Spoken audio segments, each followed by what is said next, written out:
Mi nombre es Garena Escalona, estudiante de segundo año de Derecho, y yo voy a hablarles de un tema realmente importante, el cual es qué son los derechos humanos, los derechos de los ciudadanos, el Consejo de los Derechos Humanos, la Declaración Universal de dichos derechos, sobre qué es el Alto Comisionado de las Naciones Unidas para los Refugiados, o el ACNUR, y el derecho internacional humanitario o los derechos internacionales humanitarios. Bien, para empezar, es importante saber o tener muy claro qué son los derechos humanos.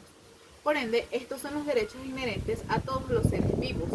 sin distinción alguna de raza, sexo, nacionalidad, origen étnico, lengua, religión o cualquier otra condición. Cabe destacar además de que entre los principales derechos humanos se incluyen el derecho a la vida y a la libertad, y a no ser sometidos a esclavitud ni a ningún tipo de torturas, entre muchos otros. Por otro lado, el derecho internacional de los derechos humanos establece la obligación de los gobiernos a actuar de forma determinada, a abstenerse de desprender ciertas acciones para promover y proteger los derechos humanos y las libertades fundamentales de los individuos. Uno de los grandes roles de las Naciones Unidas es la creación de una normativa integral sobre los derechos humanos. Bien, siguiendo el curso de ideas, la Declaración Universal de los Derechos Humanos es un documento que marca un hito en la historia de dichos derechos, debido a que fue redactada por representantes de todas las naciones del mundo, de diferentes culturas y tradiciones jurídicas. Dicha declaración fue proclamada por la Asamblea General de las Naciones Unidas en París el 10 de diciembre de 1948, en su resolución 217A,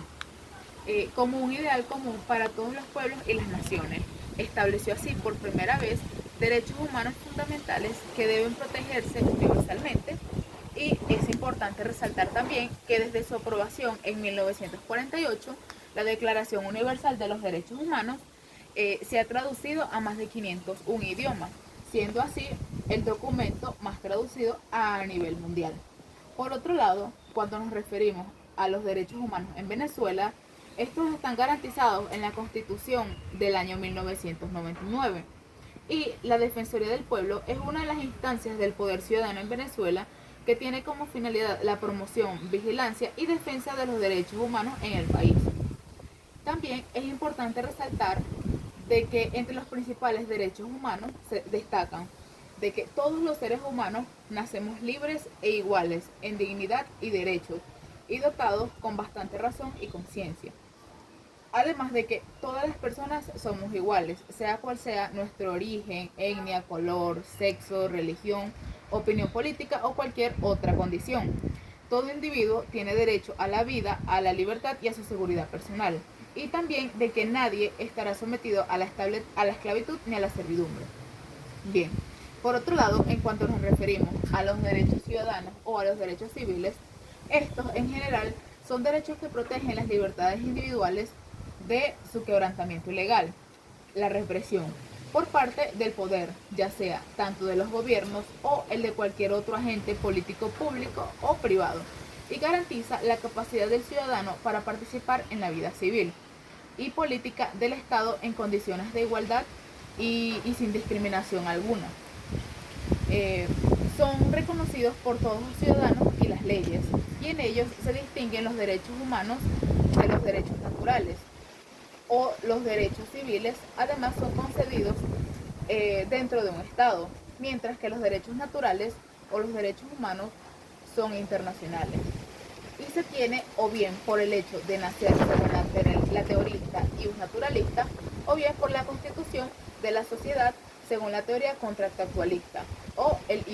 positivismo, que separa la moral del derecho. No se plantea la existencia de derechos naturales. Cabe destacar también de que los derechos civiles incluyen y garantizan la integridad física y mental de las personas, su vida y su seguridad, la protección y la discriminación en base a la raza, género, nacionalidad, orientación sexual, color, etnia, capacidad, entre otras. Además de la privacidad, la libertad de opinión y conciencia de palabra y expresión, de prensa y de reunión. Además, es importante resaltar de que al ser inherentes al desarrollo de la vida, son abordados por la legislación como derechos que acompañan a los ciudadanos desde su nacimiento hasta el fin de su existencia o el momento de su muerte. Bien, entre las principales instituciones que rigen a nivel nacional e internacional los derechos humanos destacan principalmente el Consejo de Derechos Humanos de las Naciones Unidas,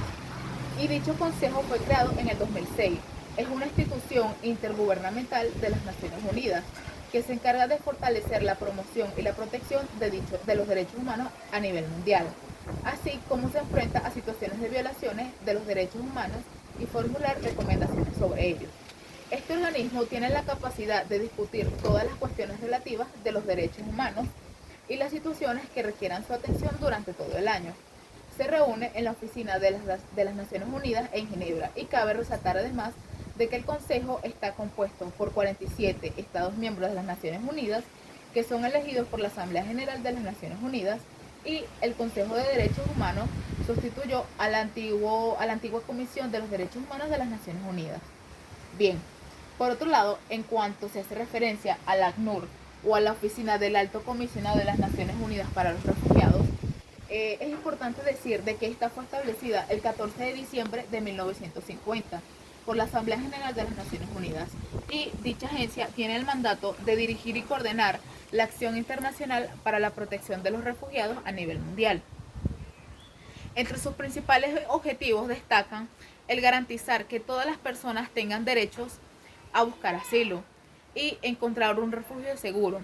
ya que han huido de la violencia, la persecución, la guerra o no poseen un hogar. Además, desde que fue fundada en el año 1959, han enfrentado múltiples crisis en múltiples continentes y han brindado asistencia vital a todas las personas, refugiadas, solicitantes de asilo, desplazadas internas o apátridas, muchas de las cuales no tienen a quién acudir. Además, ayudan a salvar vidas y a construir un mejor futuro para millones de personas abandonadas a obligar su hogar. Bien, por último, cuando nos referimos al derecho internacional humanitario, esta es una rama del derecho internacional público que busca limitar los conflictos armados, protegiendo así a las personas que no participan en las hostilidades o que han decidido dejar de participar en el ordenamiento, y restringir y regular los medios y métodos de guerras a disposición de los combatientes. Además, regula la conducta en conflictos armados y se compone de una serie de normas, en su mayoría reflejadas en los convenios de Ginebra de 1949 y en los protocolos adicionales. Entre las principales normas del derecho internacional humanitario, pretenden evitar y limitar el sufrimiento humano en tiempos de conflictos armados, y a su vez pretenden limitar o prohibir el uso de ciertos métodos de guerras, pero no determinan si un país tiene derecho a recurrir a la fuerza, tal como lo establece la Carta de las Naciones Unidas. Estas normas son de obligatorio cumplimiento tanto para los gobiernos y los ejercicios participantes en el conflicto con distintos grupos armados de oposición o cualquier parte participante en el mismo. Cabe precisar de que el derecho internacional humanitario es un derecho de mínimo, por lo que el conglomerado de derechos reconocidos de tratados internacionales de dicha materia no son enumeraciones taxativas, y que aun cuando uno de estos tratados no consigue una cláusula expresa acerca de que hay o puede haber en otro cuerpo normativo, debe entenderse que un tratado no rehúsa ni desconoce derechos no excluidos en él. De este modo se deben reconocer los derechos emergentes del derecho interno de un Estado o de otro espacio o convención internacional. Es importante saber también de que tanto el derecho internacional de los derechos humanos y del derecho internacional humanitario tienen en común que ambos son partes del derecho internacional, es decir, que tienen principios y características propias dentro de un sistema integrado de normas. Esto implica, a pesar de sus particularidades dentro de cada subsistema, de que las normas son creadas por los mismos mecanismos y pueden ser tanto constitucionarias como convencionales. Eso ha sido todo. Muchas gracias.